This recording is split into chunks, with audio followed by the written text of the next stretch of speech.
Howdy ho, friends and foes, and welcome to Dads on Life, your weekly episodic show on parenting from a male perspective. I'm your host, Jay Miles, and with me, as always, are my co-hosts Keith Logan, Top of the morning to you. Chad Holloway, Buenos dias. and Dave Dusenberry. How's it going, everybody? Um, Today we're going to be kind of continuing where Dave and Keith left off last week. On teaching your kids to give back. This kind of it sort of started from a post in the thread that we had. There's a picture that's been circulating around again. This is the fourth or fifth time that I've seen it come around. A picture of singer John Bon Jovi washing a pan in his restaurant. And the whole story is this picture was taken about a week and a half into the pandemic. It was like March 19th. Not everything had completely shut down yet, but in Red Bank, John owns a restaurant, and they were very shorthanded, which I believe the restaurant is actually all volunteer to begin with. I don't think there's any paid employees. I think it's most of it is volunteer. If they are, it's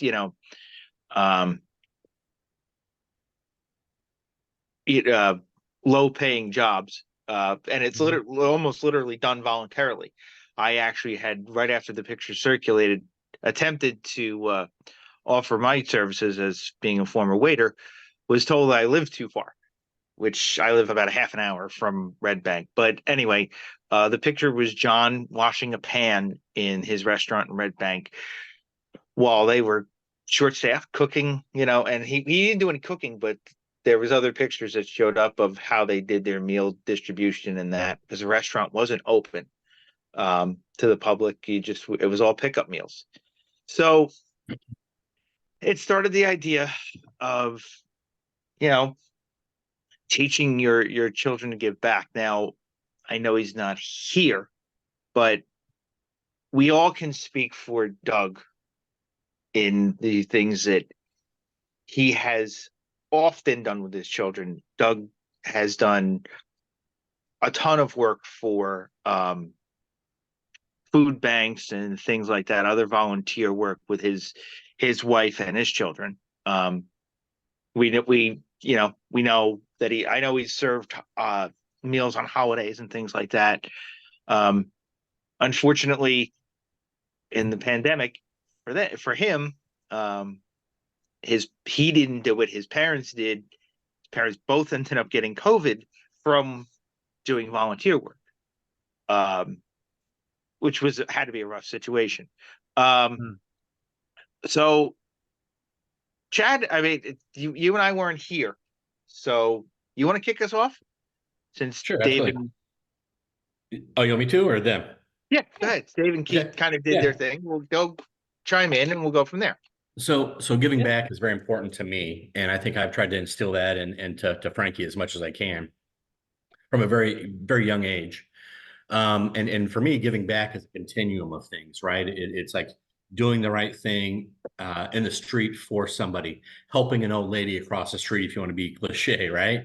I mean, so it ranges from that to more trying to start an organization or develop an organization that can care for other people. So there's a wide continuum of things that can occur in there. But I've always told Frankie, I said, I said we've been blessed with certain gifts. I said, physically, financially, and intellectually, and I said it's upon us to help those people who are less fortunate than us in any one of those areas, and we give how we can, right?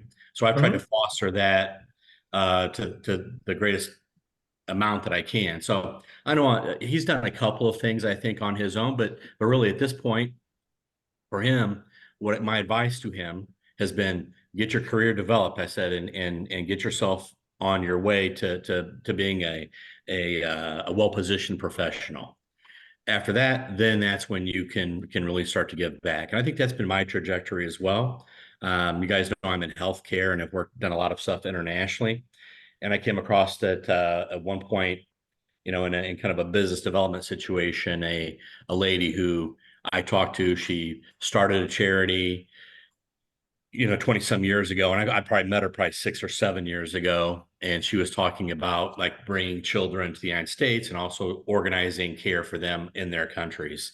And, she told me about the organization, but the thing that struck me the most, I think, and I've become much more kind of enamored with the organization and the stuff that they do.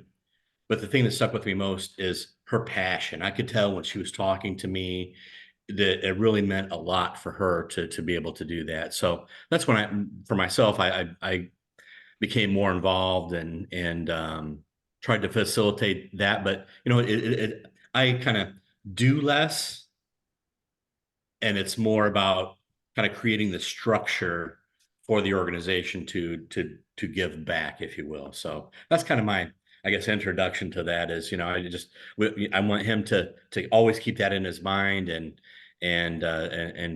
think on a bigger scale. I mean, certainly if somebody's on the side of the street, I bought in sandwiches for people. I usually don't give money, but I bought in sandwiches for people or given my leftovers to people. I don't like to just give money because it's too open-ended. Mhm. And I hate to say, but I don't trust everybody out there. But if we can present something or create something that That's good. provides an opportunity for them to advance, then that's where I say put your efforts. So Yeah. it's my 2 cents. Yeah, no, I like it. I like it. Obviously Keith and I kind of dived into this a little bit last week. And one of the things that I mentioned is that, when it comes to giving back, I look at it as giving back. There's basically two distinct levels that you can give back in level, right? You can give back on a larger scale by doing community service projects, helping in food banks, even things like Habitat for Humanity. There's a lot of different ways that you can volunteer your time and your efforts on a macro level to help people at scale.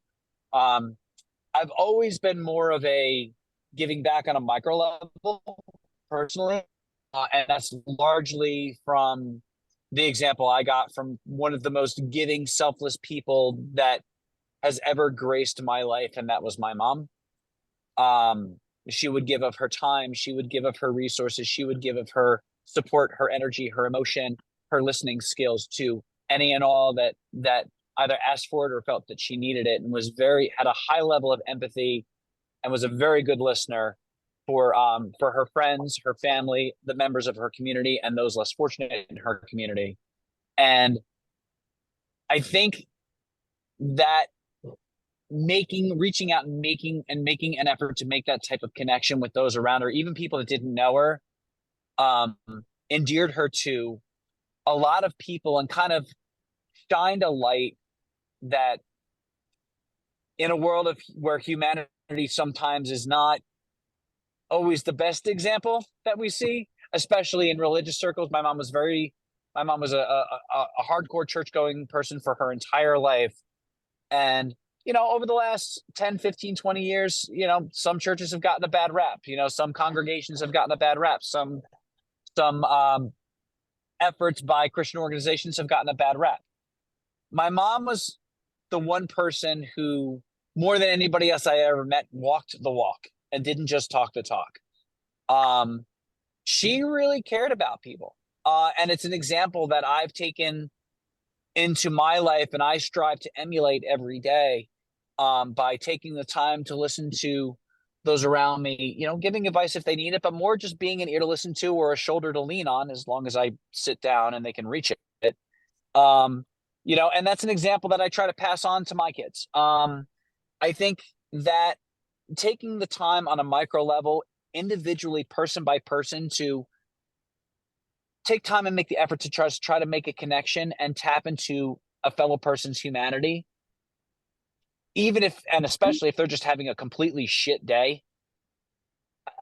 I find a lot of beauty in that. And that's something it's not on the big grandiose scale. It's not something that is bragged about or gets headlines or things like that. But to me, in my experience, I think it makes more of an impact than just about anything else I've done. Listening to you guys, I thought I had spoken my piece, if you will, last week when we were talking, when Dave and I were talking. But there are things that you're sort of digging up that that I think I missed on. Um, and it's sort of like, it's not just giving back, but it's the passion for doing so. It's Yeah. you can teach your kids to go work in the soup kitchen and, show up every Thanksgiving or something like that and feed the homeless or whatever, but do they have is it something they want to do or something they feel like they need to? Yeah, And it's a good point.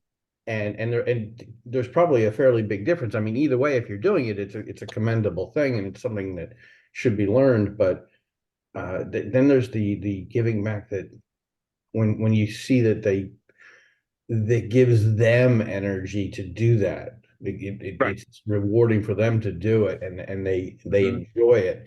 And so when my kids were younger, there were a variety of things we took part in, and I think I was a pretty good role model by giving a lot of my time for various things. But they've done something that I would never have thought of doing, and that is, obviously I've talked about it ad infinitum about giving, being part of the music world, if you will, and the marching arts. At first you would think, was that really volunteering? Is that giving back enough?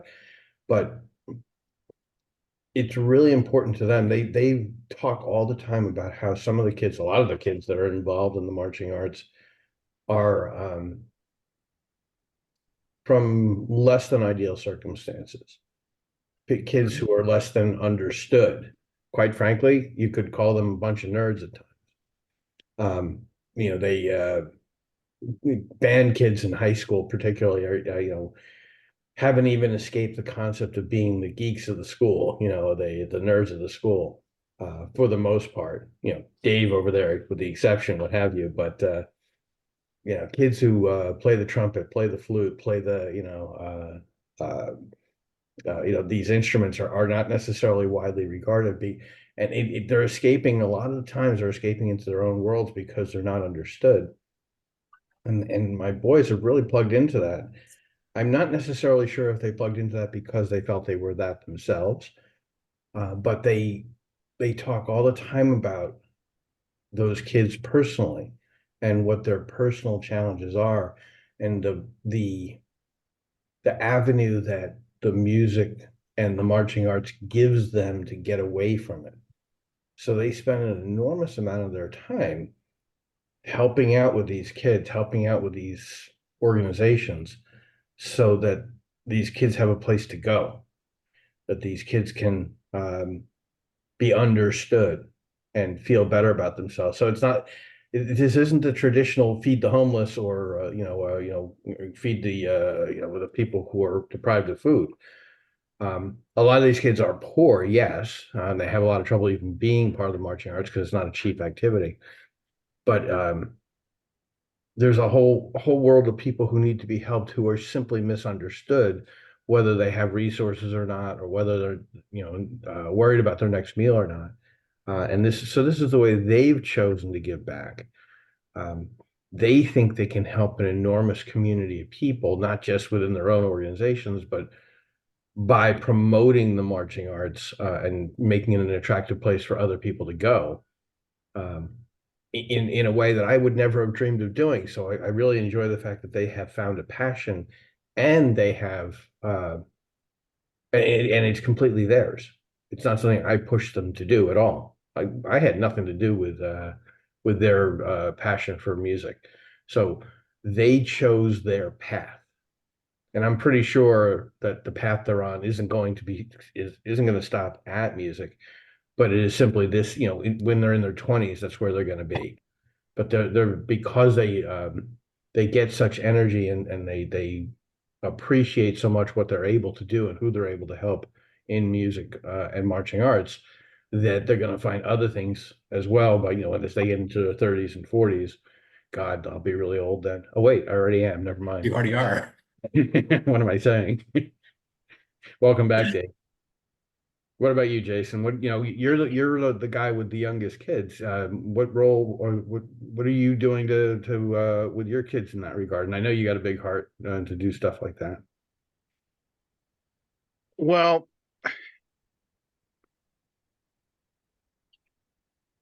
there's this is tough because the one big thing that I do, um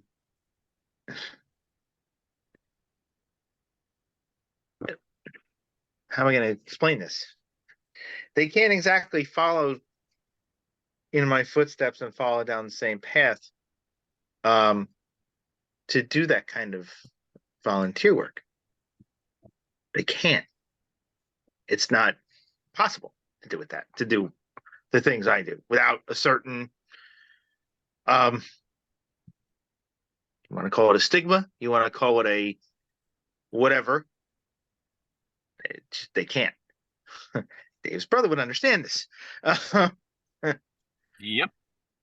We were just talking about that earlier today, actually. As a matter of fact, there's a side topic that we can talk about that my brother and I were talking that is exactly along the lines of what you're speaking about right now.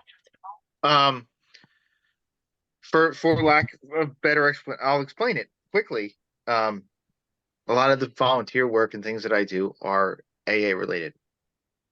And if you're not an alcoholic, can't really help. I mean, you can, but there's that other word in the two words that people don't like outsiders being around. People don't like outsiders helping. And in fact, it's frowned upon if an outsider helps sometimes. Let me ask you a question, Jason. I'm sort of curious about this. Yes, What? I totally get that it's anonymous, and I totally get that people who are not afflicted this way aren't necessarily part of the group. But your kids, your beautiful daughters are watching you not just deal with what you have to deal with, but they're watching their father, and they're very proud of their father for being part of a group where you're very passionate about helping others along this path so that they don't relapse, so that they don't suffer the way you have in the past. Why that's a role model that teaches them to help other people. Now, they don't have to do it by being part of AA. They can help in many ways in a whole bunch of other places. I think to me, you're setting an amazing tone by showing that you are willing to Agreed. help people even in the face of your own adversity. Yeah, agreed. So it doesn't have to be in the AA area. It can, just when they're what are they, 25 and 22 now? I'm sorry, no, they're 13 and 10 now. I mean, it feels like they're freaking old. I watched them grow up since they were little babies. But I think almost all they know is their father helping other people. Yeah. Giving To an a extent, and you ain't getting paid for it, dude. So you No. are teaching them how to give back without being paid. No, I mean, there's jobs, but it's at levels that I'm not even Right, but that's not gonna try to the think model about getting to. you're not Forget that. showing them that. You're just showing them that you spend your time helping other people, and that's the greatest role model you can be.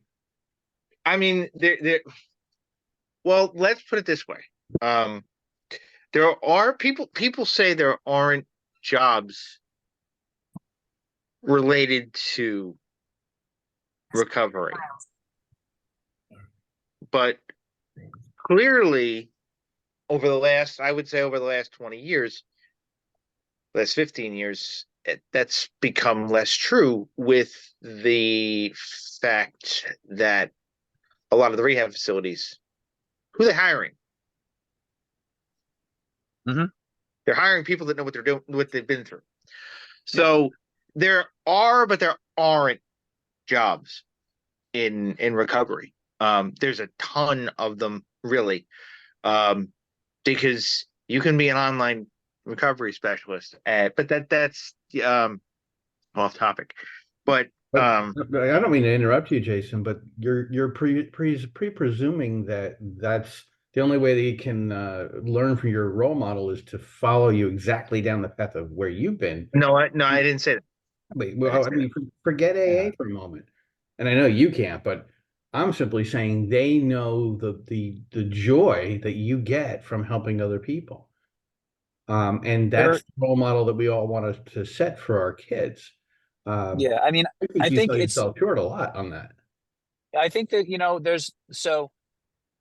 there's a couple of different paths to get to a given goal. And I think that goal is to, through selfless acts, we gain self, right?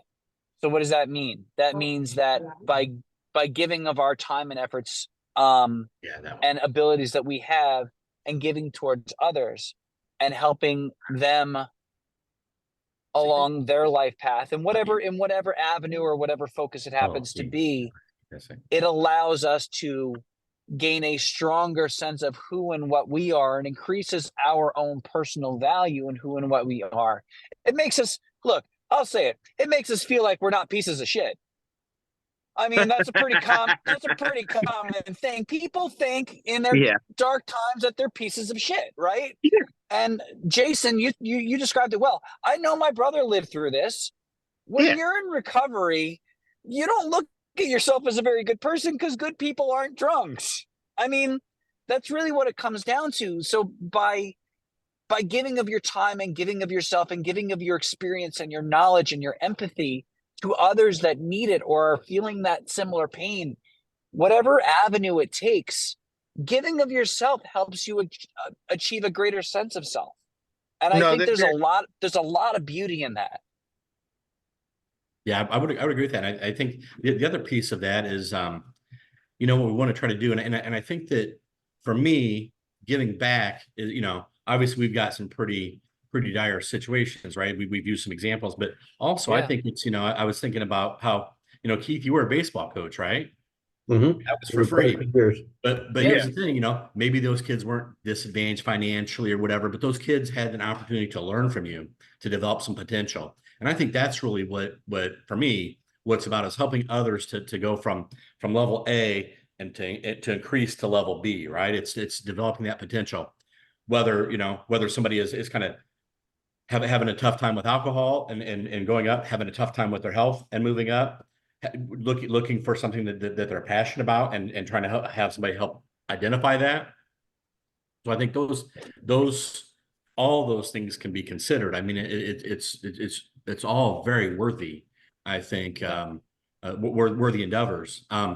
Yeah. And the other piece that, as I'm thinking through this, that I like to say that I think we're all really developing in our children is this level of empathy, thinking about others, right? I mean, because Yep. that's kind of the precursor to Right. all this, to the giving back at whatever level. It's Big time. seeing how others are living, thinking about the potential in our minds that somebody can have. Oh, that person is here. I see that they have, that they're good at whatever it is, and I want to help them Right. try to develop that. And of course, here's the other caveat to that is you can lead a horse to water, but you can't make him drink, right? So Sure. we can do our best, but we may or may not always be successful. Yeah. I mean, I think that's and the key, is that we're here trying. It's the effort. and in a world that, especially in the world and the society that we live in, where there's a big capitalistic transactional aspect to it, right? I will do for you if you can provide something for me of equal or greater value. Things are transactional.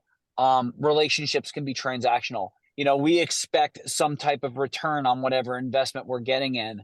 The concept of empathy and caring and understanding for those that may not have the means, that may not even be able to give back on that same level. I mean, there's learning that it's definitely a learned skill, having an influence or a person in your life that can show that to you, preferably in action if possible. Mhm. I think is absolutely key. And us as fathers with our children, the man's typical role model is be quiet, keep your head down, work hard, do what you got to do, blah blah blah blah, right? That's the stereotypical thing.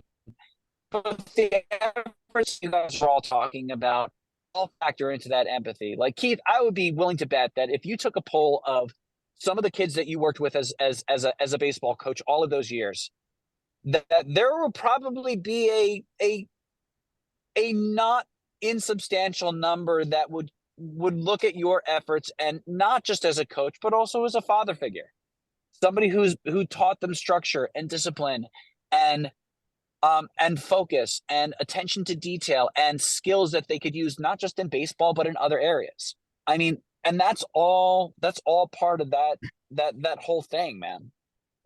Well, with a, This has been an amazingly enlightening half an hour so far, because it's really opened my brain up to things I think I had long either since forgotten or maybe never recognized.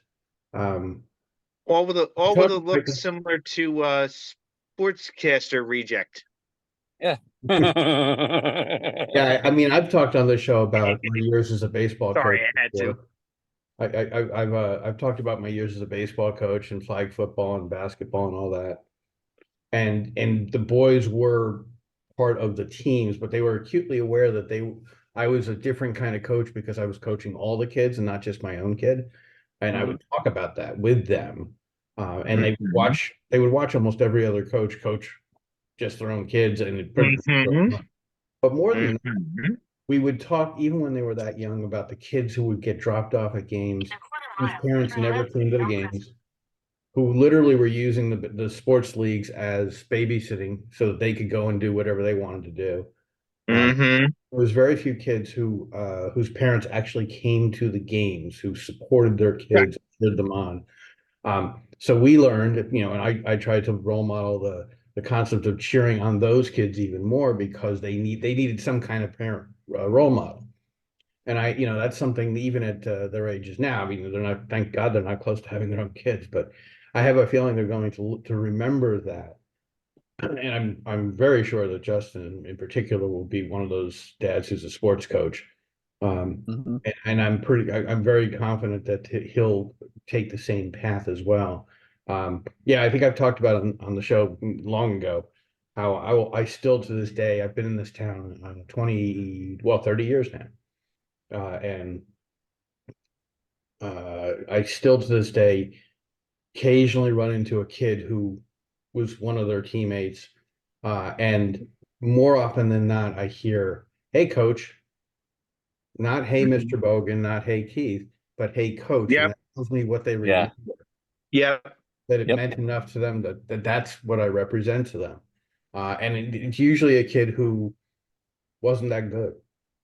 Somebody who was in the background, but I made sure got equal playing time and all that sort of thing. They did that. The rest of the team was taught to cheer on. So yes, there's just so many different ways of giving back, and I've talked about that, but it was interesting. I didn't think instinctively to mention that so far in the show so far, but I'm glad you guys brought that up. Yeah, I think that's man. One thing that I've noticed too, like, so now I'm here being a professor, right? So I'm kind of well positioned for that. But I've got 25, 30 years in the industry, coming off of a startup, it was a lot of work and stuff. So I'm kind of looking for a little break. But one of the things I really want to do is convey some of the things that I know to the students, right? And this year, I taught a class that wasn't really related to healthcare, but I've got the first year students first year males who are the first in their family to go to college. And so they have special, it's one thing if you have your dad who's been to college and saying, okay, well, we can do this, and they kind of know what's up, right? But these kids are going in there like I did, because I was the same in my family. And so I'm trying to teach them, all about the university, but there's so much more to it. Like there's a whole social aspect. So some of them are very quiet. So I try to talk to them on the side and try to teach them some social skills and things. So this year I had one who wrote that I had made he wrote to our provost and said, "Oh, Dr. Holloway has made such a big difference in my life. I was in a shell and he helped me to come out of my shell." And that 2 paragraphs made such a big difference to me, because I don't know who it was. It was sent in anonymously, right? But I'm just like, that, that's the kind of things that I love. And then that gives me energy when I'm sitting there cussing, going, I don't know if I want to do this again. And to go back in and go, okay, look, I actually made a difference with someone. Don't even know who it is, but it mattered. what I'm doing. So I'm doing something right. So then I want to go back in and do that. And then I want to go back and revisit something that Dave was saying about the stereotypes. I think the other stereotype with men is that we also take care of people, right? I mean, that's kind of a big stereotype as well. We're going to take care of things and make sure that our families are taken care of, that you know, if there's people look to us, you know, I mean, it doesn't matter what everybody says, you know, kind of now. And I know we live in kind of a different era, but when push comes to shove, the family's looking at the men in the family to lead us, right? To lead the family. Word. And Oh.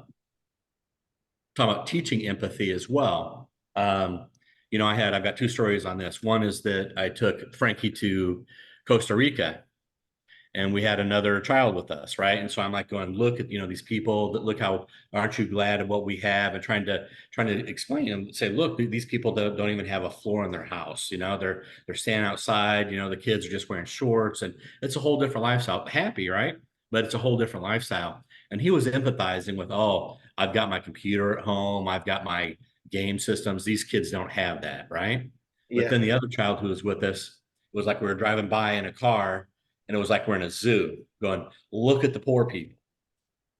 And I mean, so not everybody's receptive to that. So I think we have to be able to try to explain that the best we can. And I know our group has done a really good job with that. So I think that's important. My second story on empathy is one of my friends. He had retired early after a startup and was the commissioner of the Little League Baseball in Sacramento. And I was complaining about the coach. That's pretty interesting. In Sacramento? Wow, that's pretty. Oof. And so I was like, so I said, you know, I was complaining about one of our coaches or somebody. He goes, how much does that coach get paid? And I said, nothing to do with bonding. He goes, okay. He goes, why don't you just think about that? If you want to complain, he says, instead of complaining, ask the coach what you can do to help. Whatever you don't like, say, hey, I'm not liking this. What can I do to help? And that opened my eyes. I mean, so that was my lesson in empathy as well for people who want to give back because they're doing their best to give back, but it's not easy. It's not their job. They're volunteering, right? So I mean, there's all kinds of angles that we can come at this, and you know, but teaching empathy both for the people who are being cared for and the people who are doing the caring. Keith, you brought up a good point of how years later, a kid can be impacted by a coach. There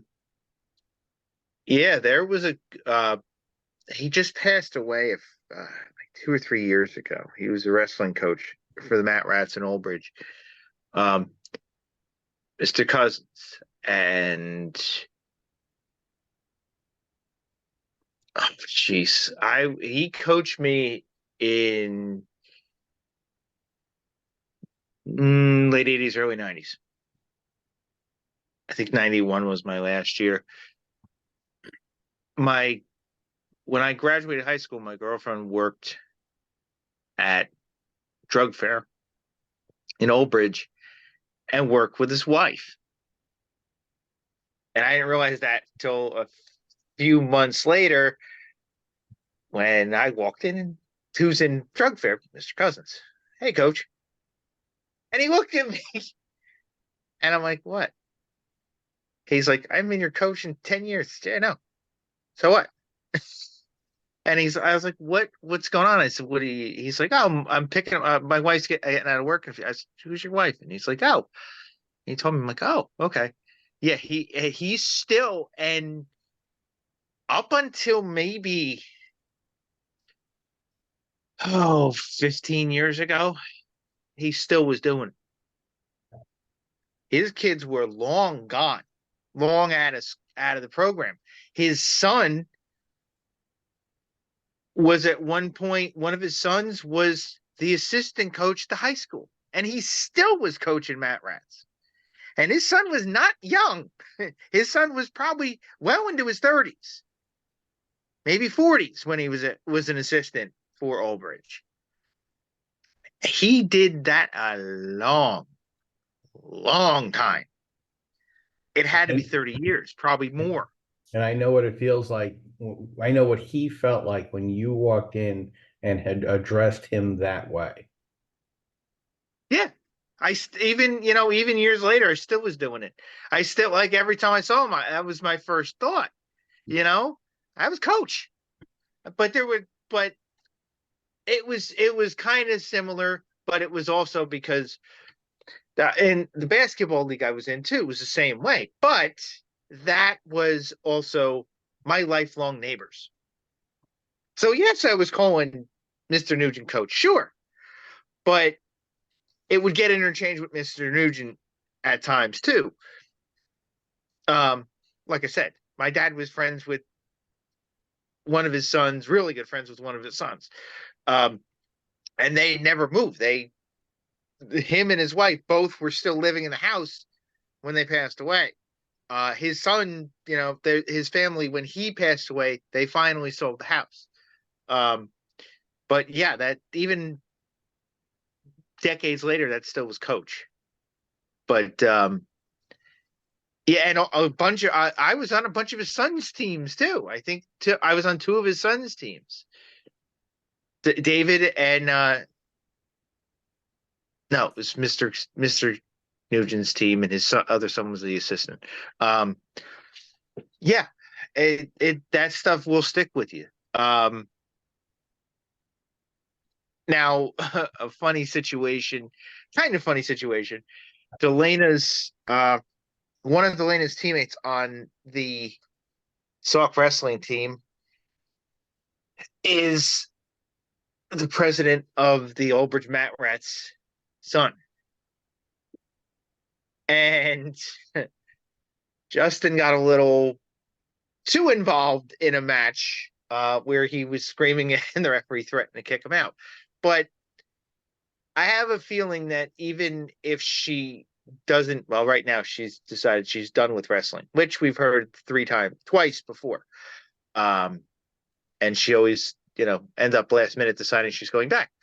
But I have a feeling that is going to be the way Delana will be with Justin. That it'll be a similar relationship where she's probably still calling him coach, a long time from now. Bobby maybe too. But I don't know with that one. But yeah, I will speak for our Old Bridge coaches at the Mat Rats, and they're all like that. All of them that have come through the program. One of them is his father started the program at South River, and he was the head coach. Him and his brother, actually his brother's still the head coach at South River. South River, they pretty much run South River Wrestling. We were fortunate enough to get Bobby to move into Old Bridge, so he kind of had the coach for the Mat Rats because his son and daughter both were on the team. So, but that's, like I said, wrestling program around here, that just seems to be ingrained deep in that program. And it has been forever. Hopefully it continues that way. Just a quick FYI, I'm hopping on the train now, so if I drop, I drop. Just give you guys You've been going in and out the whole time, Dave. Oh, well, Yeah. there you go. I just chime in for my points, and then I go into the blissful nothingness of the void. So it's not as bad as when we had Jason on the one day talking about doing the Halloween show, but it's been in and out most of the show. So much like the football team that he follows, it's in and out. They're not very consistent either. Having been a producer for as long as I have, my producer brain is going ballistic right now. I think we've all done a very interesting job of role modeling things you can do. It doesn't have to be feed the homeless. It doesn't have to be soup kitchens. In fact, that's the easy part. Not the easy part, but it's very easy to identify those types of volunteer behaviors. And a lot of people who struggle silently are ignored. Right. I still remember the pain I felt because of what I watched. Either the kids who whose parents were unbelievably hard on them because oh, you have to be the next Willie Mays because I failed, of course. Or like I said, much more often was the kids um, whose parents used youth sports as a babysitting tool, who used it as yet another excuse to get away from their kids so they could, smoke their crack or whatever the frick they were doing when their kids weren't around. Um, and you could see the loneliness It's a little bit judgmental. eyes. You could see that stuff, and it was just very frustrating. And there's a world of kids out there who are ignored like that, and who are in some ways emotionally abused like that. I'm just going to interrupt here real quick, Heath. So I think there's another angle to that as well. I mean, certainly I wasn't involved in those, and I don't know those people. Mhm. Also consider a single mom who knows that she can't deliver the full gamut of what her child needs. So she's trying to get her child, she's working extra. She doesn't have as much time to spend with her child as she wants to. So she's like, okay, I'm going to get him over here. So he's going to be learning something there. I've got to run an errand because I don't have time. I mean, there's also that side of it as well, I think. So to a certain extent, in a certain way of looking at this, I think, you could say she's abdicating, or somebody is abdicating their responsibility, but the other is saying transferring that responsibility to somebody else who has the energy to promote that person, to help their child. Something? Yes, you're absolutely right. And without fail, those single parents who were stressed really badly, who had so much else on their plates, whether they were single or whether both parents were stressed, whatever, they would always take a moment to walk up to me and say, I'm so glad this is here. I'm so glad you're here. And they would tell me, without getting into detail, they would say, I just have a lot going on. I'm so glad that he's got a place or she's got a place where they can go and not necessarily be impacted by all the crap that's going on at home, whatever. You could always tell the difference between those parents and the parents who might not even be the ones to bring their kids to the game because they pawned it off on somebody else. You could tell that when you're a coach at the beginning of the season and you get all the email addresses or the phone numbers and you reach out to all the parents, which the good coaches do that and the bad ones don't. You reach out and you try to have some kind of conversation, and if you can tell from the responsiveness and the type of words spoken, who is just using you as a drop off because they want their own time, and who is under siege like that. You're absolutely right, Chad. There are some parents who can't show up because they're so at wit's end, but they always find that 3.5 seconds to say, I'm just glad that there's a place. I'm going crazy. Call me if you need something, text me, whatever. Although I did this so long, I don't know if texting was a thing. I don't think it was, but it was a long You are time. old. It goes to the core concept of, especially when it comes to raising kids, it's more, the parents obviously are your number one influence and your number one guider for them, but you hear the slogan that it takes a village. It takes a lot of components to bring up a child, and all of those extra components, when they give of themselves without being compensated for it. We talked a lot about that word coach, and honestly, I think that title coach carries a lot of that sense of giving back with it, because people who coach, especially local groups and things like that, they're not getting paid for that stuff. But that is a title that you can take with you for your entire life, and that represents the time that you gave of yourself to help somebody else. And I think that's really cool. Yeah. And I guess I would add too, and certainly we can talk about the parents, but the important thing from my perspective and those kids is that you've got those kids there. And those are the ones where you can have that impact. So that's the most important thing, is that you're making a difference. You have that audience who is not going to get those, in certain respects, those kids are the ones who need you the most, right? because their parents aren't giving them the attention. And you're saying, hey, that was good. You hit that ball great. Nice swing, and giving them that encouragement. So that, I think that makes a big deal. That make big difference for people. By the way, Yeah. the difference between the parents that didn't care and the parents that were at wit's end, I didn't always recognize it, but my boys did.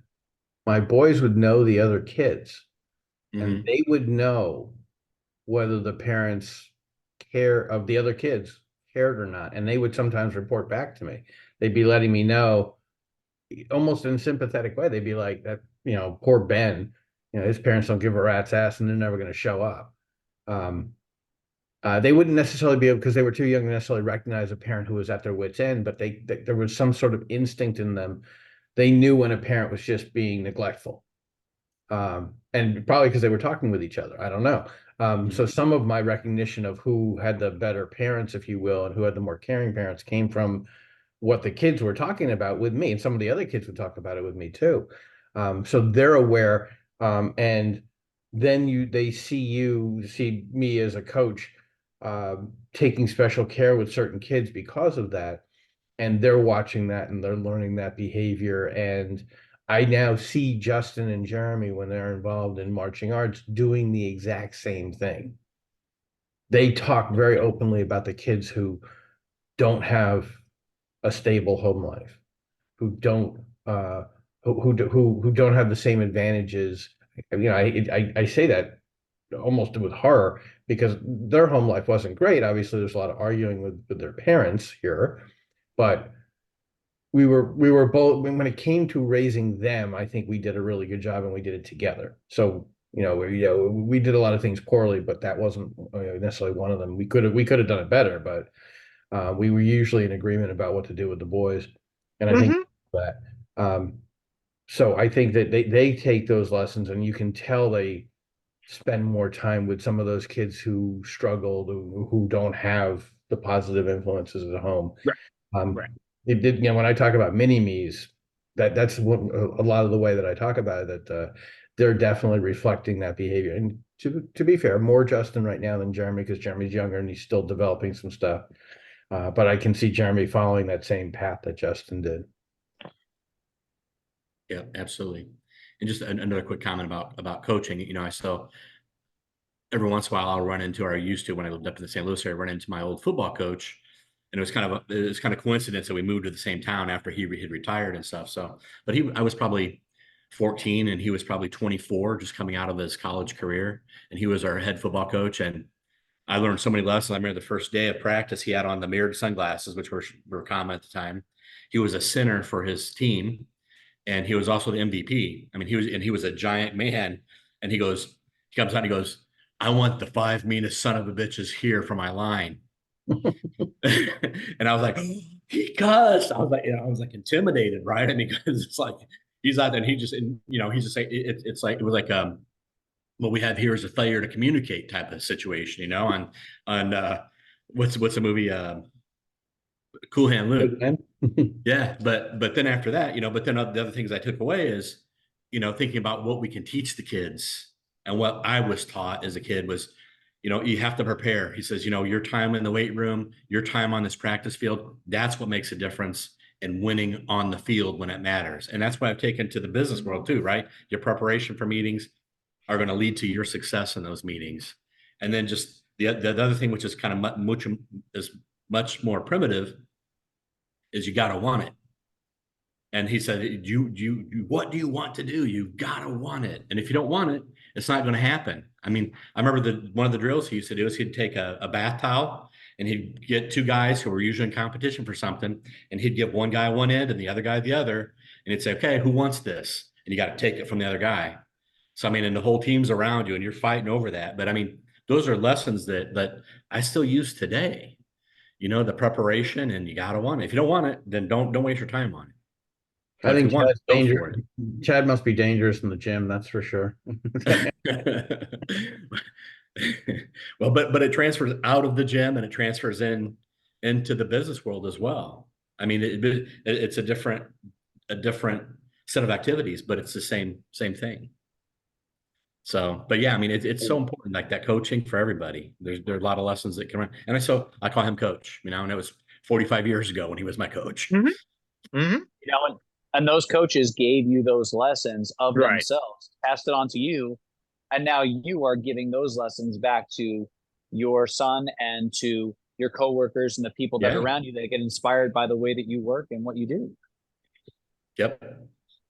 Absolutely.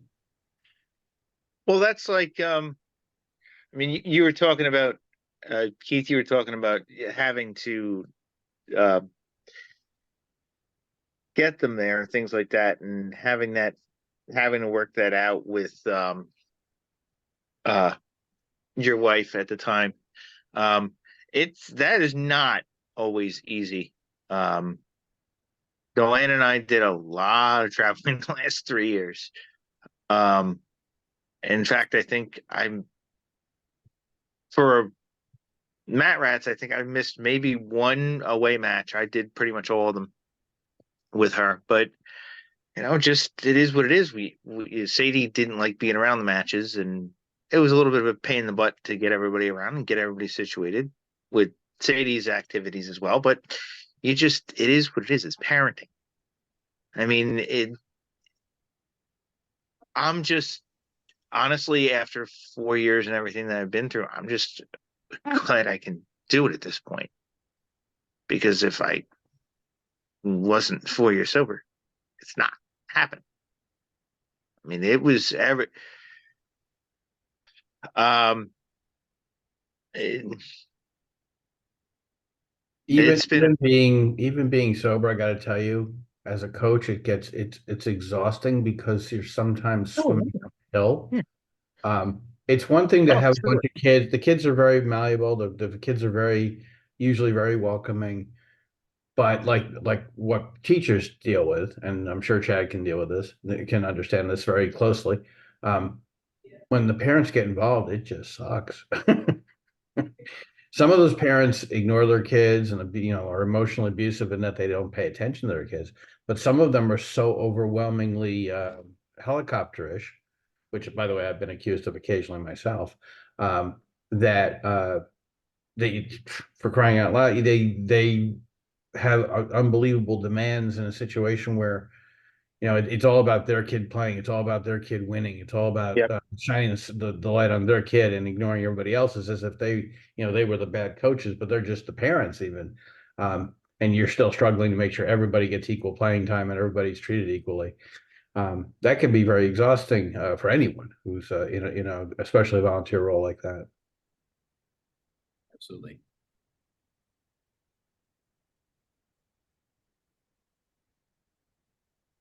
We still have you, Dave. Good job. You're still there. We'll see how long it holds. We got about 5 minutes. We've been at this almost an hour. In fact, I think that that's a pretty good place to leave us off here. So that we can avoid Dave cutting out. And I think we've touched on this pretty well. I want to throw a final thought at it though. This conversation has been really good, and I can speak for myself, but I think I can speak for each one of us. In some ways, we have not recognized our own contributions and the level of impact that they have had.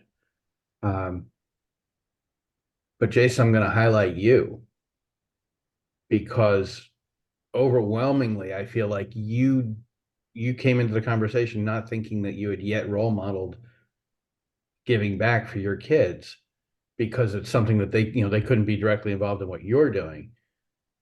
I got to call you out on that, dude. You've probably been the best role model in this group. Well, thank you. We've I all will agree done with some that. great things. We've all done some really Yeah. good things I agree. for our communities. Thank you. But your level but it's really important for all of us, I think, that you recognize that you've overcome more obstacles probably than the other three of us. Thank And what you're showing your kids goes well beyond the specific activity that you're involved in. and will reap great rewards in the future for what, you know, their development and their philanthropic behaviors. I will put it this way. I'm just glad of now the probably 100, I believe now officially 100 shows. There's only two of them that anybody who has been involved in my life the last 4 years that I met in the last 4 years that are part of that program. There's only two shows that anybody can go back and look and go, oh shit. Yeah, I will openly admit it's noticeable if you go back and look at the first two shows that we did, I think. I haven't listened to them in a while. I probably should, to remind myself of three shows, because the third one is a pretty beat up situation. And it looks like the remnants of the fall are still there for sure on that third show. Maybe a little bit on the fourth as well. I know there's scabs all over the place on in the third show on my face. You were just looking pretty those days, that's all. As I said, that's a pretty good place to leave us. Thank you guys for your support and everything you've done for me in the last 4 years, and I appreciate everything. So from all of us here at Dads on Life, take care, everybody, and of course, Keith, eat my shorts. Chomping away, baby. Have a good one, guys. Take care, guys.